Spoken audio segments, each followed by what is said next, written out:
Hey y'all, what's up? My name is Jess. Welcome to my garden here at Roots and Refuge Farm. I mentioned this recently in one of my garden tours, much longer video, so I just wanted to make something simple that you could easily find. There's no secret about it at this point. We all know I love to grow tomatoes. It's my favorite thing to grow in the garden. I've done tons of videos about tomato growing tips. I'll link them down below. Today I want to talk to you about something that I think anyone who wants to grow tomatoes should know, and that is about propagating suckers or cloning your tomato plants. Do not think of this as something that is advanced gardening. This is really easy to do. It comes in really handy because it allows you to multiply the amount of plants that you have without spending any extra money, and it allows you to get more plants like here at the beginning of the season rather than having to wait to get more seeds in and starting seeds. It gives you just a little bit of a head start on that. Today I'm going to be taking some cuttings off of plants that are already planted in my garden. I started all of these plants from seed about February 15th. I moved them out into my garden about the end of April, and now they're getting pretty well established. They're starting to really grow and bush out. I've been pruning them, but I've let some suckers go a little longer so I could show you this video.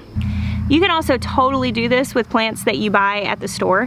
So if you go and buy a started plant that already has a few suckers on it, then you can get, 4 or 5 plants for the price of one.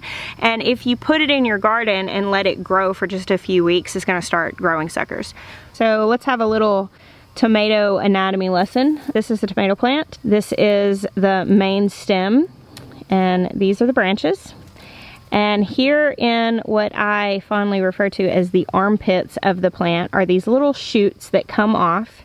And what these will do, if you allow them to continue to grow, is they form into big side stems that will set flowers and they will produce fruit. I prune my tomatoes down to one main stem because I live in a really humid area. I have a whole video explaining why I do that and how, but I don't want to go chase that rabbit. Today I just want to tell you about what you can do with these suckers, because tomatoes are amazing about growing roots. If a tomato plant actually falls over and lays along the ground, which is how it would grow if we didn't force it to grow up some sort of supporter trellis, it would actually root all along the entire stem and it would grow all along the ground. And that would be bad for us because it would produce its food on the ground. The critters would probably get it before we got to enjoy it. But because we understand that tomato plants do that and they do grow those extra roots, we can know how easy it is to root these little suckers. Now, on a plant like this, when I'm pruning, I just pull these off. If I know that I want to root suckers, I let them get bigger than this. It doesn't take very long. So if I were to leave these on this plant, I would come back in maybe about 2 or 3 days and the suckers would look like this. So this is a sucker that's been allowed to grow a little longer. And then a couple days later, it would look like this. So very advanced, just in a very short period of time. This guy was that tiny little soft thing I pulled off just about a week ago. Now I'll give you a little warning of what I would advise not doing. If you're wanting to prune suckers and you have a plant that is like this is the sucker, I would guess. Sometimes it's hard to tell. What you don't want to do is top your plant. You don't want to cut off unintentionally the top part of your tomato plant because it will stop growing at that point. If you ever accidentally do cut off the top part, just let one of the suckers grow and it will become like the new top of the plant. But for the sake of what I'm teaching you today, I would advise pulling your suckers off the lower part of your plant so you don't accidentally cut the top off. In a case like this, when I miss a sucker when I'm pruning, I just let it go and I let this plant have 2 main stems. Here's another instance.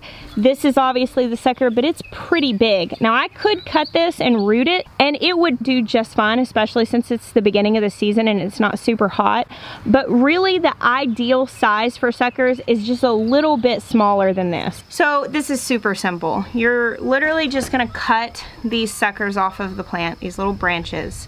And you want to keep them wet long enough for them to grow their own roots, which they'll sprout right off the bottom and grow roots, usually within a week or so.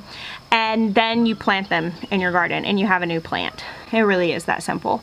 I've done this successfully 2 ways, and I've heard people say that they pull suckers off of plants and just stick them directly in the ground and that they grow. So I don't see why that wouldn't work. The only thing is that if it's really hot outside and your ground is drying out, I could see them shriveling up because they don't have any roots. So they don't have a way to really get a lot of water into themselves to support themselves that way.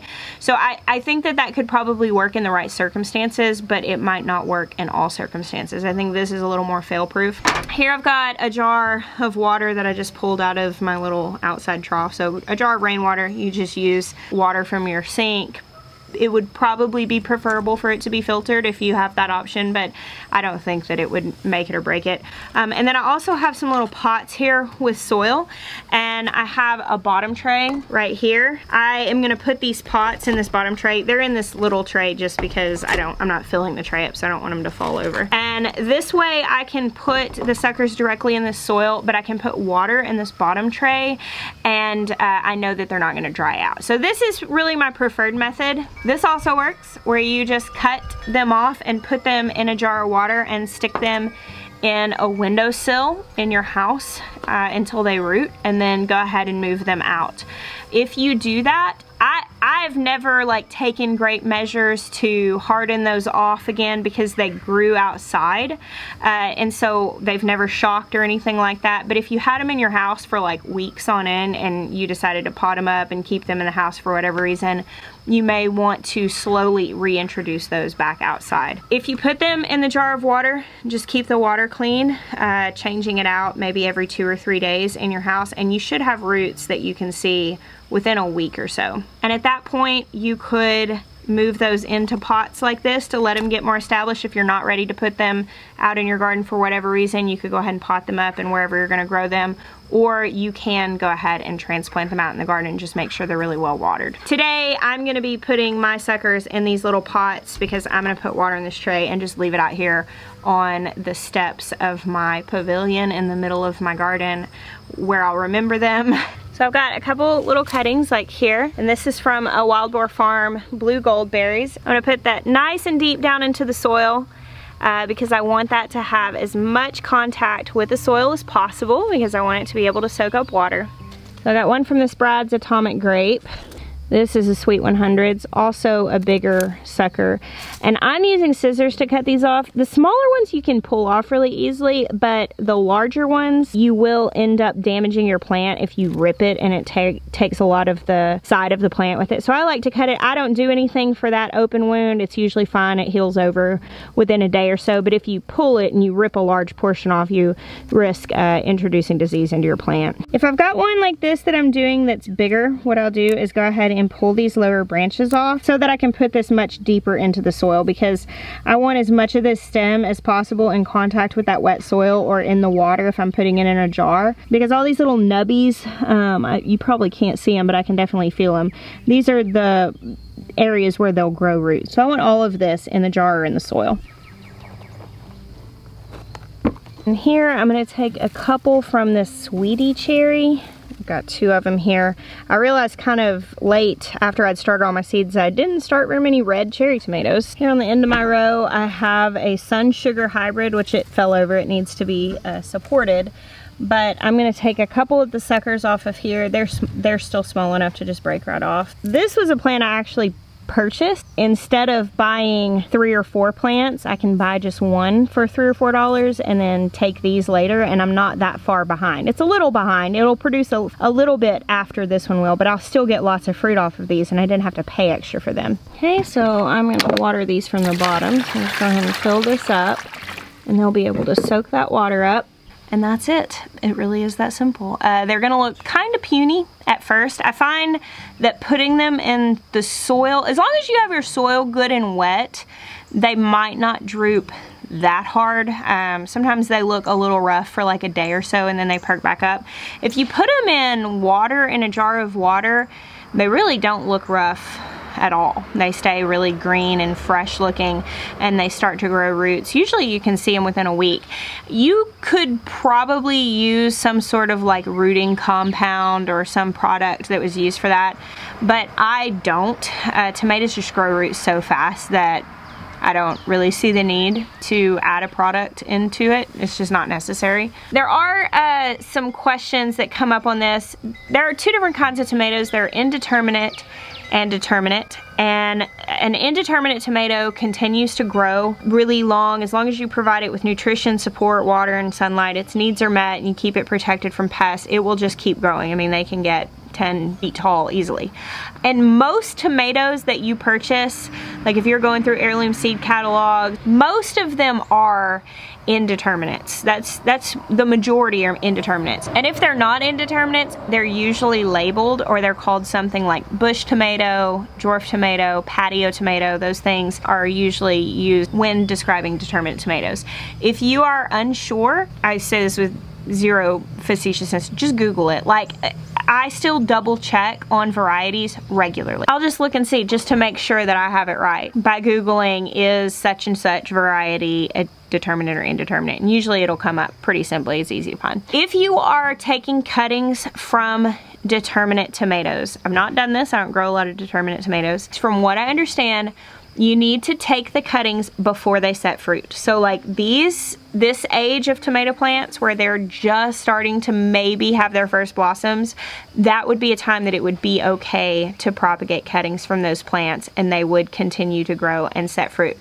If the plant has already set its fruit, at that point, if you take cuttings, from what I understand, you're not going to get a whole lot from those. Take that with a grain of salt. I don't know, that's not advice from experience, it's just what I've read. However, with indeterminate varieties, even if there's already fruit on the plant, even if there's already fruit ripening, you can cut and propagate suckers from those plants and get a whole new plant that's going to produce a lot. A lot of people do this for their fall garden, and that's what I've done in the past. I have gone because I do have a hard time getting tomatoes through the heat and the humidity of our late summers.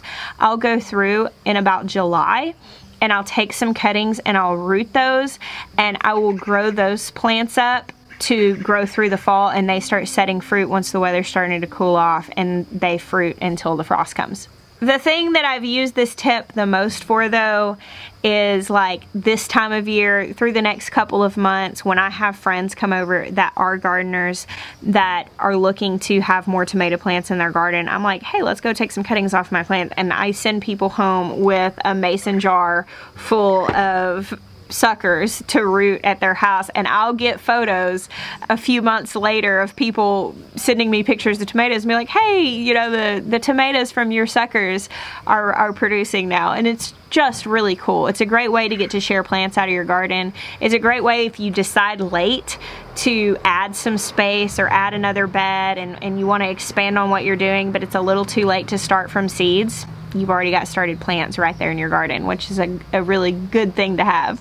Do make sure that if you are going to do this, that you take cuttings from healthy plants, because if you do take a cutting from a plant that is obviously diseased, you're just spreading that to another area in your garden or someone else's garden. You don't want to do that. And like I said, the ideal size is kind of on the smaller end. They just seem to take a little quicker. I've rooted suckers up to about this big. I've rooted suckers that already had flowers on them, so that is possible. When you start getting really big and you start trying to root those branches, basically what you're looking at is that plant's water needs and nutrient needs may be too great for a week period of not having any roots. So that might not work out super well, but just in anything in the garden, I just implore you to take risks and be willing to make mistakes and have failures in the name of education. I mean, if you try it, if you think maybe is this too big, give it a try. What's the worst that could happen? It could die, but you still have your original plant, which is great. And what's the best that could happen? You can have a whole other plant that is well on its way to giving you food and a tomato sandwich, which we all need more of in our lives. So thank you for hanging out with me today. I hope this is beneficial to you, and I hope that your gardening year holds a lot of tomato sandwiches. I bless you. Until next time.